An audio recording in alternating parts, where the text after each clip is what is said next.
Hello! I thought that today it would be kind of fun to give you a bookshelf tour. I always kind of enjoy seeing how people organize their bookshelves, and I thought that I would do the same thing for y'all. So we have four, yes, yes, yes, four bookshelves in our apartment. Between my partner and I, we kind of split our book collection between all four of these bookshelves. So I'm going to go ahead and give you a little bit of a tour of those. So to start off, we have this bookshelf here. This is our more public-facing bookshelf that is in the living room. This is the one that a lot of our guests see. We have it kind of divided a little bit between there's my Totoro and a handmade Tomta little troll from a Scandinavian winter Christmas market back in Seattle. That's my old dog. Rest in peace, buddy. And then some other things. But anyway, we have it sort of split between our interests and what we read. So up at the top, we have my shelf that's really dedicated to Terry Pratchett. He's my favorite author. So these are all the books of his that I have on me. A lot of my books actually are in Seattle in a storage unit because I went to grad school in Massachusetts. I'm still here in Massachusetts. I live in Boston, and basically I just haven't been back to Seattle since to really collect them. I was planning on moving back as soon as I finished my degree, and well, I met my partner and we decided to stay for a couple years while we kind of get our feet on the ground. But I will be collecting my books from that storage unit as soon as I can, trust me. So anyway, these are the Terry Pratchett books I have with me. These are not all of the ones that I've read. And of these, the only ones that I have not read are these three here. I've read all of the other ones. I'm going to be reading this one very soon. I know what it's about, and I'm very excited to get into it. But as far as other of these two are a couple of my favorites. Obviously, I really love The Witches, and I read Hogfather. I read Hogfather every single Christmas. Oh, hey, I can zoom out a little bit. Wow, look at that. That's much better. And then I also have Neil Gaiman because I also really like his books, and obviously I have sort of the bridge between the two of them being Good Omens, which they both wrote. This shelf is sort of half my boyfriend, his name is Kyle, and half me. So Kyle is the one that read Pendragon. Unfortunately, I have not read much past, I believe, the third book, and I definitely want to read them. I really liked the first two. I don't remember too much of the third, but it's a series that I'd very much like to read. Start again and read in its entirety. I gave Kyle Rage of Dragons for his birthday, I think, last year. Neither of us have read it yet, but I've heard really good things. On this side of things, these are mine. We kind of have it, like fantasy, and then we kind of loosely have fantasy sci-fi mixed in here. Loved this book. Haven't read these ones. Didn't love this one. Loved this one. Don't hate me, guys. I DNF'd this one. I might pick it up at some point, but it just wasn't hitting the spot for me. Really want to read both of these really soon, especially this one. I hear that this one is fantastic. Love this one. If you like his dark materials, you definitely love this one. Hate this book.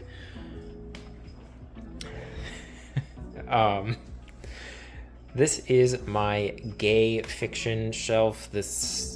I would call it my queer fiction shelf, but this is more dedicated to specifically the gay men.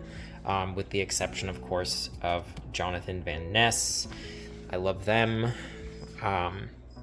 But I've read most of these, except when we get to about here.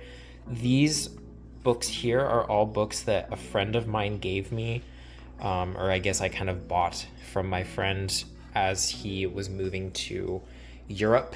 He didn't want to take a bunch of his books with him, so he asked if I wanted any books. I was like, yeah, send me all of your gay stuff. So he did, which is great. I'm really interested in kind of the AIDS epidemic and the literature that comes out of that time period. So I have Borrowed Time. I'll probably do a full video on this at some point, but Borrowed Time is a really good memoir from that era. My Government Means to Kill Me is a fantastic book, especially if you want to learn a little bit more about the gay black experience during that time. And I haven't read this one yet, but I definitely want to. This is about how, well, you can just look at the cover, how AIDS activists use art to fight a pandemic. So that's one that my boyfriend got me in San Francisco. He went to City Lights Books, which I desperately want to go to. So you might have noticed that I do not include this book down on my gay shelf, and that is purely out of spite, because even though this is a gay story, I cannot bring myself to put it down on the shelf that has what I would consider more serious gay fiction. I think that Clune had a really, really lovely... I think that Clune had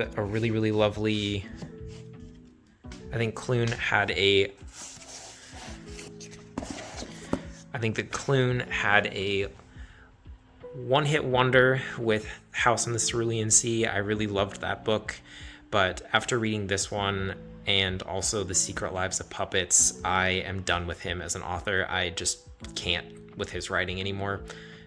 This book had so much potential to have a really lovely discussion on grief and processing of death, but then basically just reverses everything that it does in the first 300 pages within the last 50 and makes the entire book feel like it was unnecessary. And I felt pretty insulted actually by this book. I thought that it was a huge waste of my time. So that's going back on the shelf. I kind of keep it so that I can remember. I keep that book there to remind myself never to pick up his books ever again. Then we have more fantasy stuff. So Kyle is really big into Brandon Sanderson and The Wheel of Time. He wanted me to mention that he read The Wheel of Time in the same real life time that it took the fictional characters to go from beginning to end, which I think is 2.5 years. So he took 2.5 years to read the series, and the series takes place over a period of 2.5 years. These books here are mine. I do have The Lies of Locke Lamora. That's the first book in this series, and then it goes to this one, and then this one. I really, really love The Lies of Locke Lamora. I just have not quite been in the mood to sit down to read Red Seas Under Red Skies, even though I love pirates and I know that is a pirate book. I read that one entirely because Murphy Napier just does not shut up about it, and I definitely was influenced by her.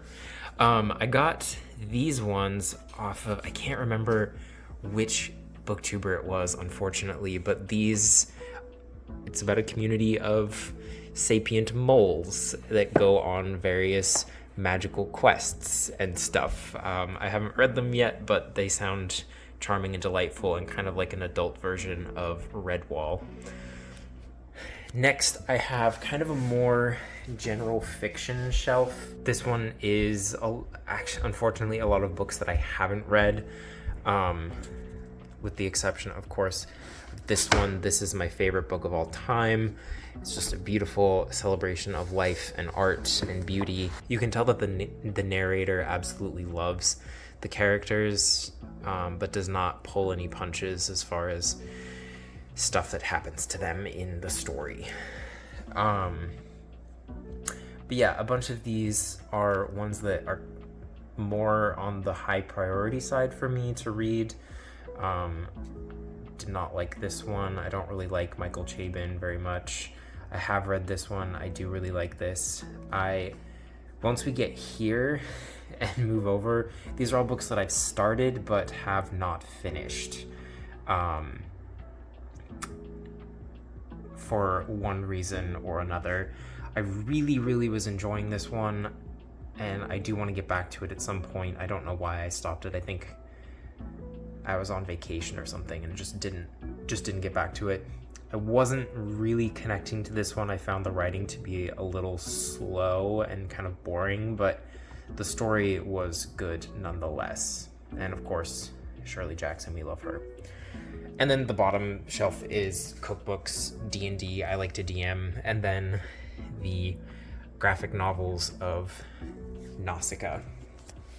As I said, Lies of Lockamore, there it is. Kyle's currently reading it. I think he's enjoying it. I certainly love it.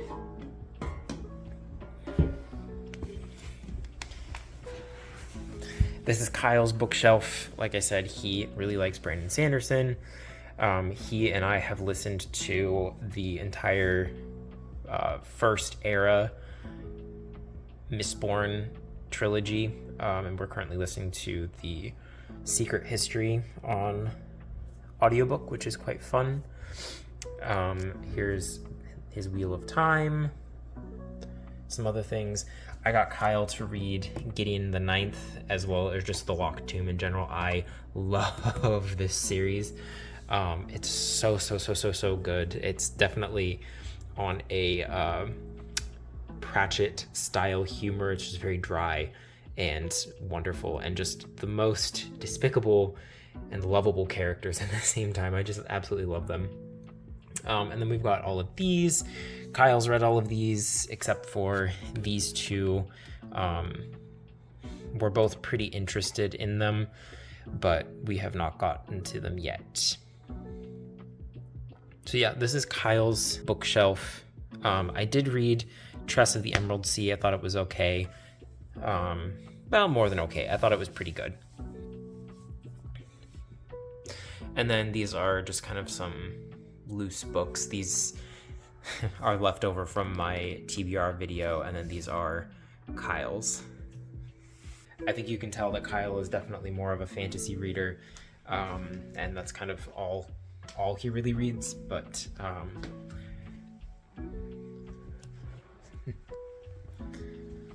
you can tell that Kyle's almost entirely a fantasy reader. That's kind of all he reads, which I also enjoy, but I do branch out a lot more into general fiction and nonfiction and stuff like that, but we'll get into more of those. So those are the first two bookshelves. We are going to now get into the other two.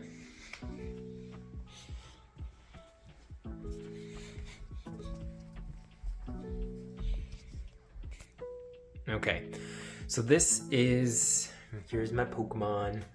I got this Pikachu and this Meowth at the Pokemon World Championships in San Francisco, and then my parents gave me this graduation Pikachu when I graduated from undergrad, and little Christmas Rockruff, he's just out all year round.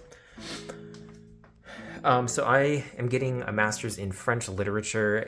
I definitely love reading French literature. I think it's very interesting. So this is my French literature shelf. This is the only real shelf that's organized with any sort of intentionality. It is organized by date and era. So it starts off with La Chanson de Roland, which is a medieval text, and then it moves into the Enlightenment, and then goes on through the ages and kind of it's loosely organized in literary movements. These ones here are all books that I read for a class on French literature outside of France, so la francophonie, the French-speaking world. So it's a lot of post-colonial stuff. Maryse Condé is a fantastic author. I think you might have seen that I had one of her books translated into English on my shelf out there, on my shelf in the living room. I'll definitely talk more about her because I really love her books. And then this is the next shelf. It's not really organized super well. It's kind of miscellaneous stuff. I've got some more books in French as well as books translated from French. I have, or I guess in this case, this is a book translated into French. This is Nos Étoiles Contraires, which is of course The Fault in Our Stars, translated into French. Really good read. I think that this book in particular translates really well into French. I think that the French language has a certain dryness to it that really lends itself to the humor of that book, and I really love it. Simone de Beauvoir, this is the second volume of The Second Sex. Here is the first volume of it. These are all books that I was working with for my thesis. And then these two are from the same author that I was studying, Frantz Fanon, of course. You can't consider yourself an anti-colonialist without reading his stuff. Edouard Glissant, kind of same thing. He's a lesser-known philosopher and poet. He's very interesting nonetheless. And then these are kind of more contemporary French books, with the exception of The Hobbit and The Lord of the Rings. This is The Fellowship of the Ring, translated into French. You'll probably recognize this one. I think this is translated into The Winter's Promise in English, but I read this one in French and it's quite good. I'll fix that later. But I do really like a lot of French fantasy. This one is pretty fun. I don't know if this one's translated into English, but I love this cover so much. It's just fantastic.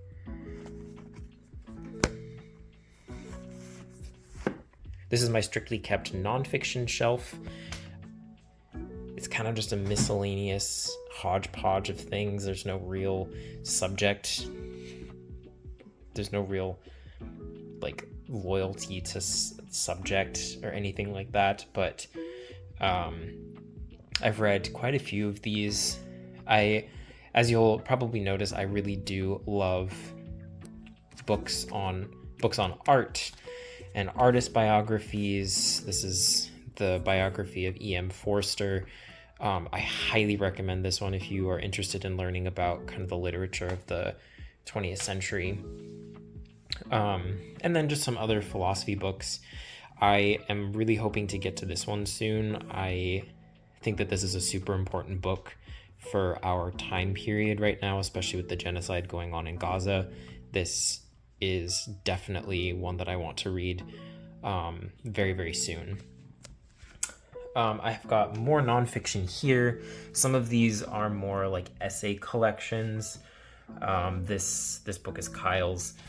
I don't actually know that much about it, but the rest of these are mine.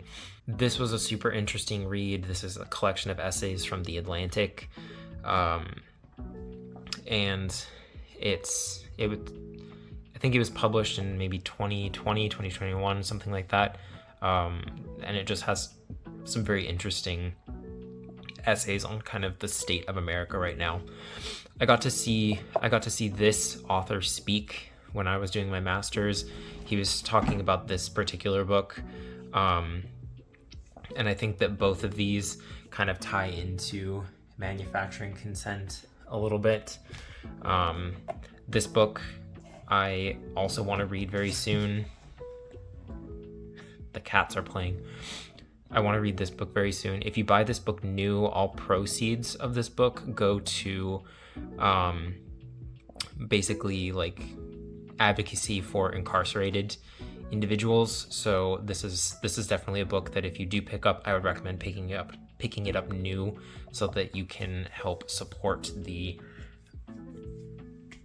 cause that it is donating to. Again, artist biography.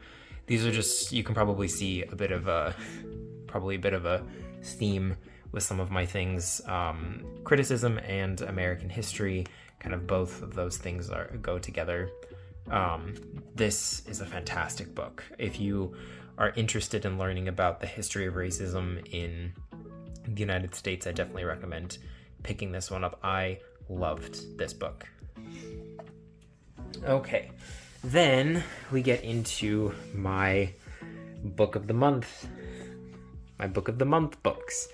These are some of the books that I've gotten from book of the month, as well as these ones over here. This one, for a pretty brief amount of time, not even a full year, I had Aardvark book club, which I really just picked up because they had The New Life on it, which was out on my gay fiction shelf. But anyway, so I really, really love this book.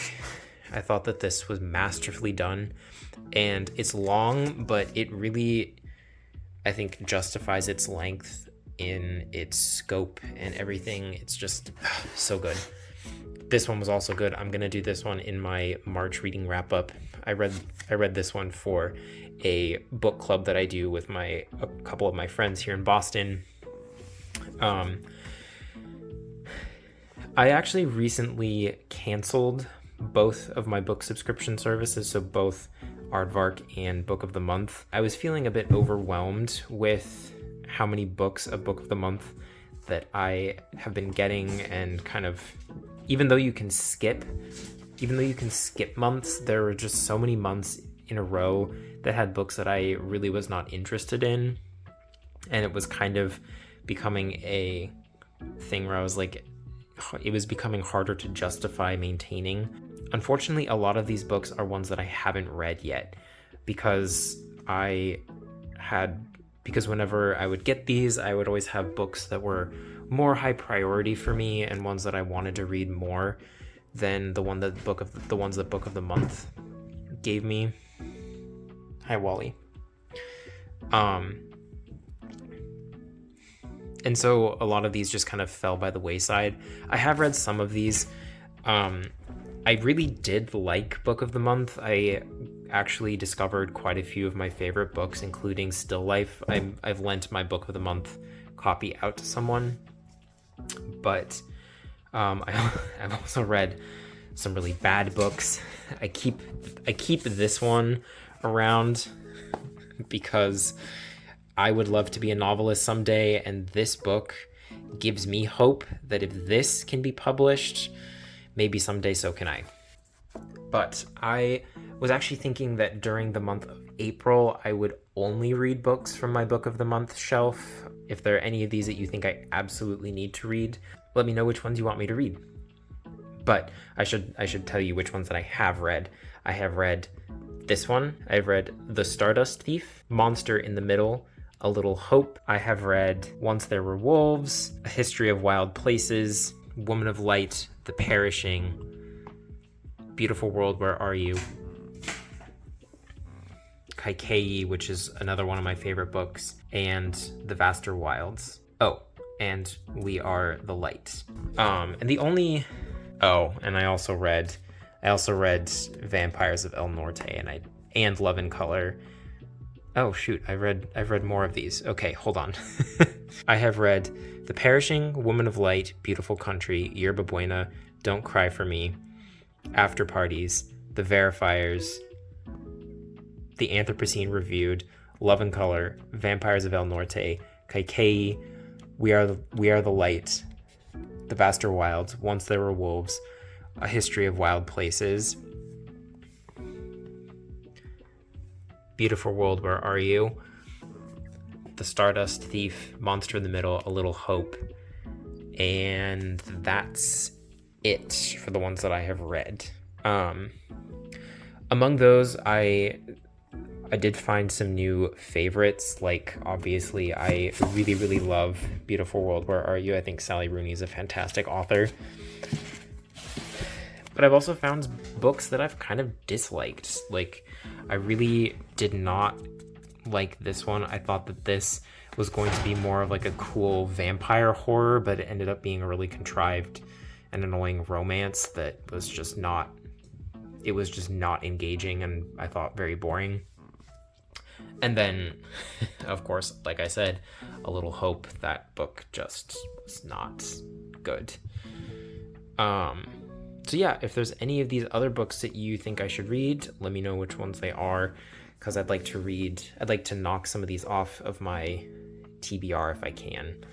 I'm most interested in reading these two, as well as this one and this one, because this is from a Palestinian American author. So among these, those are probably the four that I'm going to pick up just by myself. But if there are others of these that you think I should read, let me know what they are in the comments.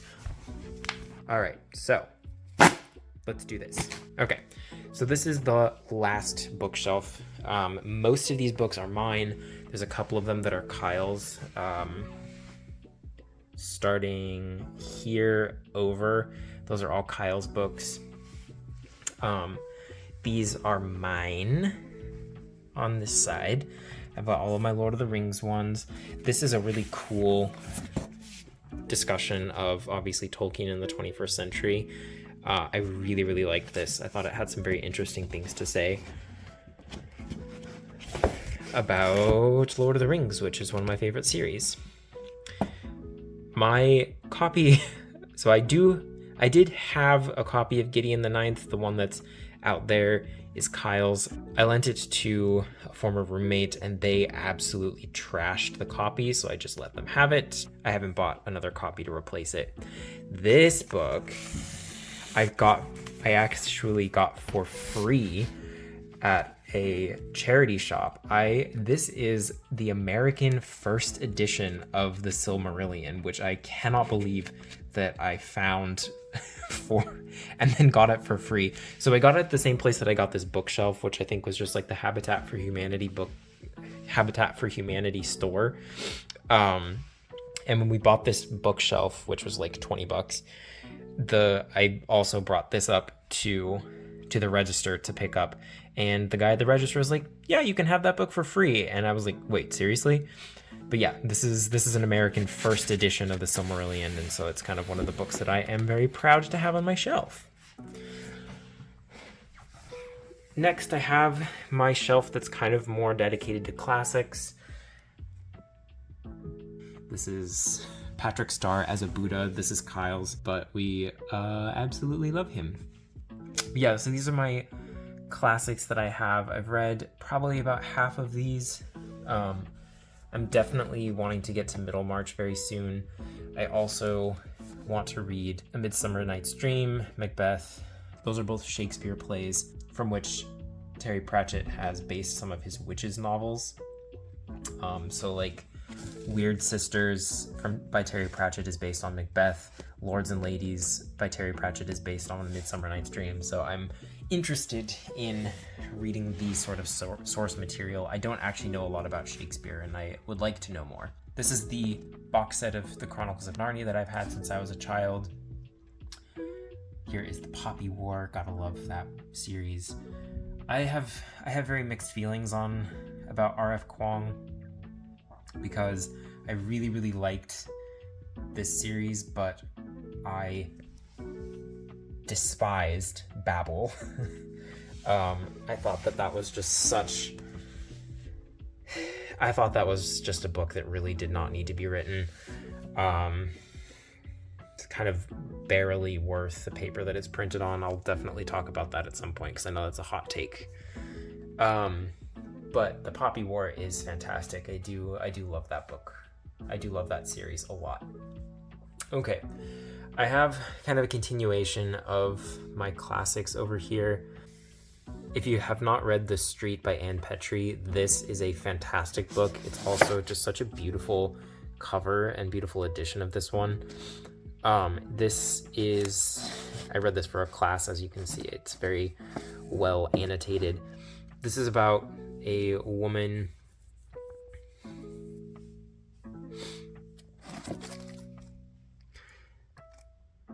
You can see the description here. It follows Ludi Johnson as she tries to make it as a Black woman and a single mom in, is it New York City? Yeah, Harlem. And it's also a Gothic novel, which is pretty cool. There's a lot of very interesting things about this one.